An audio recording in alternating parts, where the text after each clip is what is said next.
Tata cara debat publik segmen 5. Debat terbuka antar pasangan calon. Pasangan calon saling memberikan pertanyaan untuk pasangan calon lain disertai pendalaman. Pertanyaan yang diajukan sesuai tema debat. Waktu bertanya 90 detik. Waktu menjawab 120 detik. Waktu menanggapi 90 detik. Waktu menjawab kembali 120 detik. Baik, terima kasih para hadirin dan juga para pemirsa yang ada di rumah masih setia bersama kami dalam acara debat publik tahap pertama pemilihan Bupati dan Wakil Bupati Pacitan tahun 2020. Sekarang kita masuk pada sesi yang kelima, debat terbuka sesi kedua. Saya informasikan sekali lagi untuk tema memajukan daerah untuk meningkatkan kesejahteraan masyarakat. Sama seperti pada sesi sebelumnya akan ada pertanyaan dari paslon nomor urut 2 kepada paslon nomor urut 1.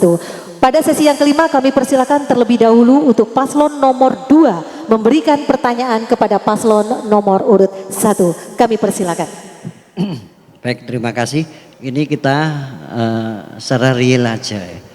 Sesuai dengan tema ini Pak Aji dan Pak Gargarin dalam memajukan daerah untuk meningkatkan kesejahteraan rakyat, apakah langkah-langkah paslon nomor 1 manakala nanti kedepannya dipilih menjadi Bupati Pacitan? Real saja. Mungkin mau ditambahkan, kami persilakan, waktu masih ada? Sudah? Baik, waktu kita hentikan dan kami persilakan kepada paslon nomor urut 1 untuk menjawab pertanyaan dari paslon nomor urut 2. Kami persilakan 2 menit dari sekarang. Terima kasih Pak Yudi, pertanyaannya luar biasa. Jadi bagaimana untuk mensejahterakan, tadi kami sudah menyampaikan sebenarnya. Jadi visi misi paslon nomor 1 Indrata Nurbayu Aji Gagarin Nyawiji Sumrambah ini dibuat untuk mensejahterakan masyarakat, dan tentunya dalam visi itu ditunjang dengan misi.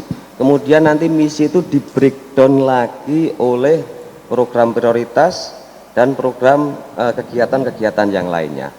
Contoh misalkan dalam misi 1 kami pemerataan infrastruktur dan kawasan peningkatan pembangunan kawasan perbatasan. Maka dari itu kami nanti ingin mengedepankan, memprioritaskan kawasan-kawasan perbatasan mendapatkan prioritas dalam hal infrastruktur. Maka konektivitas antar wilayah kerjasama dengan kabupaten-kabupaten sekitar akan terjalin dengan baik. Kemudian masyarakat yang bertani bisa juga mendistribusikan dengan baik. Contoh lain misalkan pariwisata, ketika akses di perbatasan kita buat lebih nyaman, maka pengunjung akan lebih banyak yang akan datang di Pacitan. Dan kemudian di misi kami kedua SDM, maka di situ peningkatan kualitas SDM yang berdaya saing. Tentunya digital.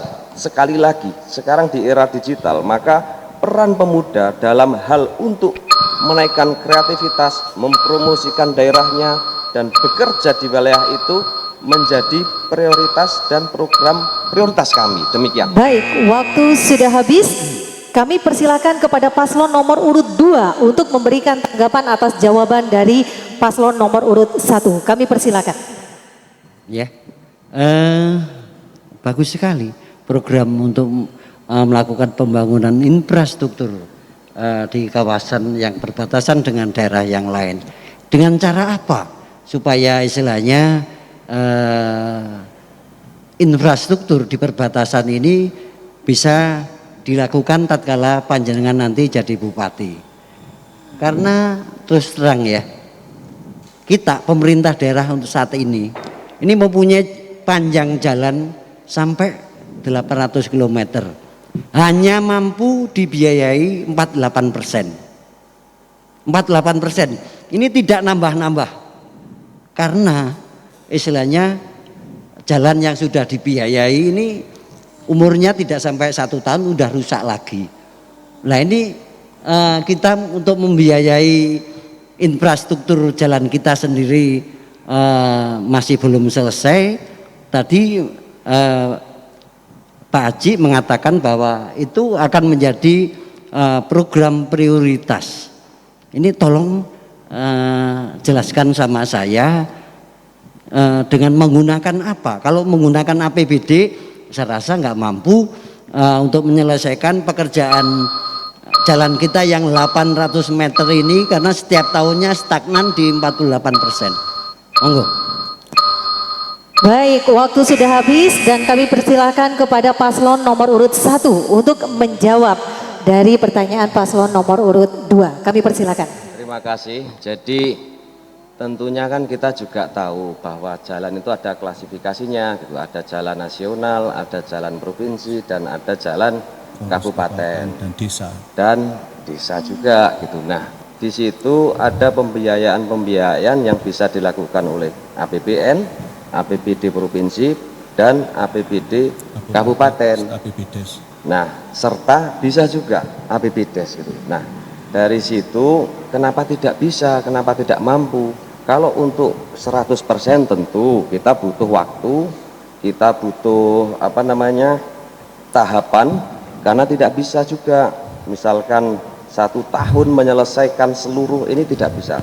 Tapi kita harus memulai, dan yang paling utama adalah memperhatikan masyarakat perbatasan, akan memberikan spirit kepada mereka bahwa mereka masih menjadi bagian dari Kabupaten Pacitan. Mungkin itu, silakan menambah Pak Gagarin. Ya, terima kasih. Jadi demikian, terkait dengan kondisi jalan yang mungkin cepat rusak terkait poros kabupaten dan lain sebagainya, mungkin nanti kita bisa akan menuju kualifikasi terkait dengan kualitas jalan yang dari mungkin sekarang yang kita gunakan itu adalah K175, mungkin kita akan menuju K250, kan demikian. Dengan demikian nanti kualitas jalan akan lebih awet, tetapi dengan volume yang agak pendek tidak apa-apa, tapi masa penggunaannya lebih panjang dan itu. Dan selanjutnya yang perlu kami sampaikan pula adalah kenapa kok dibuka wilayah perbatasan, karena supaya timbul titik-titik kegiatan ekonomi yang bisa menstimulus terkait dengan sektor real bisa berkembang sehingga jadi pemerataan pembangunan, pemerataan perkembangan perekonomian. Dengan demikian nanti akhirnya kemajuan itu merata ke seluruh Kabupaten Pacitan, tidak hanya terpusat di kota, Pak Yudi. Saya pikir demikian. Baik, waktu sudah habis. Jika tadi paslon nomor urut 2 memberikan pertanyaan kepada paslon nomor urut 1, sekarang saya persilahkan kepada paslon nomor urut 1 bertanya kepada paslon nomor urut 2. Kami persilakan 1,5 menit ketika Anda selesai berbicara. Kami persilakan. Ya, terima kasih. Jadi pertanyaan kami simpel aja. Dari awal tadi saya selalu memperhatikan bahwa Pak Yudi betul-betul sangat concern dengan masalah COVID-19. Maka yang ingin saya tanyakan, langkah apa nantinya yang akan Pak Yudi lakukan? Dan kira-kira kalau kita melihat dana dari APBD Kabupaten Pacitan, berapa persenkah yang akan digunakan untuk penanganan COVID beserta dampaknya? Ya. Terima kasih. Masih ada waktu? Mungkin mau ditambahkan? Baik, sudah kita hentikan waktunya. Kami persilakan kepada paslon nomor urut 2 untuk menjawab. Ya, tentunya pemerintah daerah ke depan selalu akan mengkomunikasikan terhadap masyarakat kita pentingnya SOP kesehatan. Oleh karena itu tentu ini harus diimbangi dengan adanya anggaran yang cukup untuk melakukan hal tersebut. Dan nanti kita sesuaikan seperti apa di tahun 2021. Kalau kita berbicara yang sekarang, kita di bidang kesehatan masyarakat pasti akan kita utamakan. Nanti dalam implementasinya di tahun 2021 itu seperti apa. Kalau COVID belum bisa dikendalikan, tentunya nanti anggaran untuk penanganan COVID-19 ini juga akan kita fokuskan ke sana. Oleh karena itu, di samping penanganan COVID, kita ke depan ini perlu usaha-usaha mikro yang ada di pedesaan ini kita bangkitkan, kita support, kita dukung.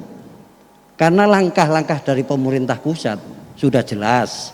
Untuk di tahun 2021 ini ada dana-dana baik dari Kementerian Desa dan IDT maupun Kementerian Sosial untuk memberikan support dukungan kepada sektor ekonomi mikro yang ada di pedesaan ini supaya mereka itu nanti bisa mencukupi usaha-usaha mereka sendiri di lingkungan pedesaan.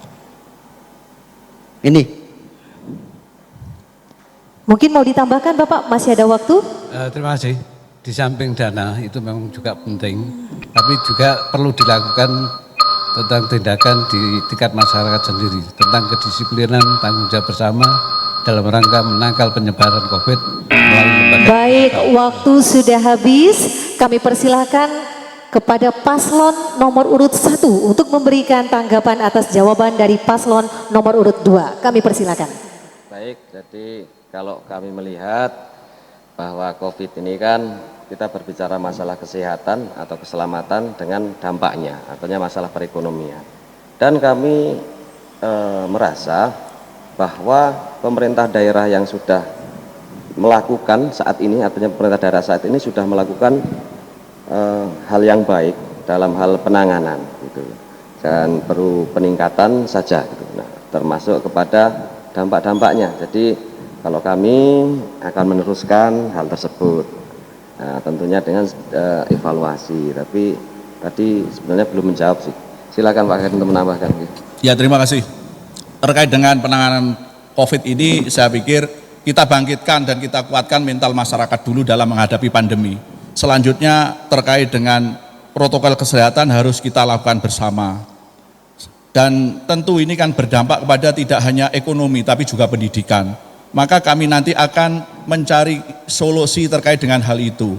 Terkait dengan bidang ekonomi, tentu kami akan memberikan stimulan-stimulan pada dunia usaha dan dorongan-dorongan, salah satunya yaitu dengan berbelanja di Pacitan.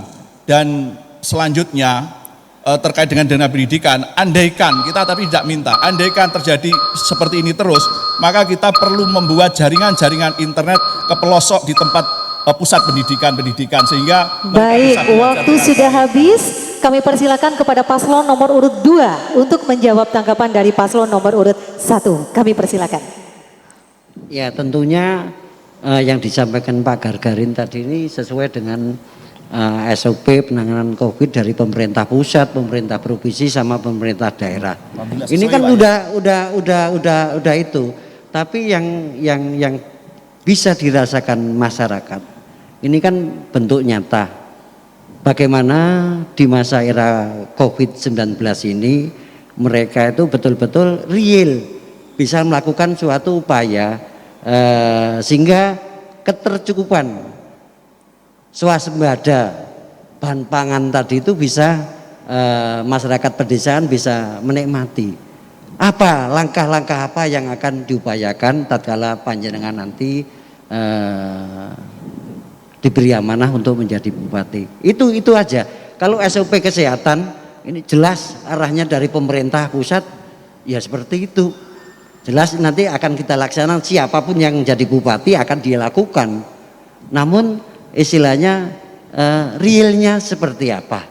Realnya seperti apa supaya ekonomi mikro yang ada di pedesaan itu bisa menggeliat. Sekarang ekonomi makro ambruk, banyak melakukan PHK terhadap karyawan-karyawan yang ada di perusahaan, dia pulang ke daerah. Sehingga itulah yang harus kita bantu nanti warga Pacitan yang kena PHK, yang kembali ke daerahnya. Ini juga harus dipikirkan. Itu apa yang akan dilakukan langkah-langkah Pak Gargarin dan Pak Haji nanti sebagai kepala daerah di Kabupaten Pacitan. Langkah konkret ya ini, jangan sesuai SOP yang dari pemerintah. Masih mau ditambahkan Bapak? Tinggal 6 detik. Tinggal 5 detik, 4, 3, 2, dan 1. Baik, terima kasih Bapak Ibu yang kami hormati dan juga para pemirsa yang ada di rumah. Kita sudah menyaksikan bersama bagaimana debat terbuka, baik sesi pertama maupun sesi kedua, antara pasangan calon bupati dan wakil bupati nomor urut 1 dan nomor urut 2. Masyarakat Kabupaten Pacitan sudah menyaksikan bersama bagaimanakah profil, visi, misi, dan program untuk kedua pasangan calon yang sudah berada di hadapan Bapak Ibu. Jadi kami informasikan jangan sampai Anda tidak memilih. Gunakan hak pilih Anda pada tanggal 9 Desember 2020 untuk menentukan pemimpin Kabupaten Pacitan. Baik hadirin yang kami hormati dan juga pemirsa di rumah, sesaat lagi kita akan menyaksikan segmen yang terakhir, segmen yang keempat. Jangan kemana-mana, tetaplah bersama kami.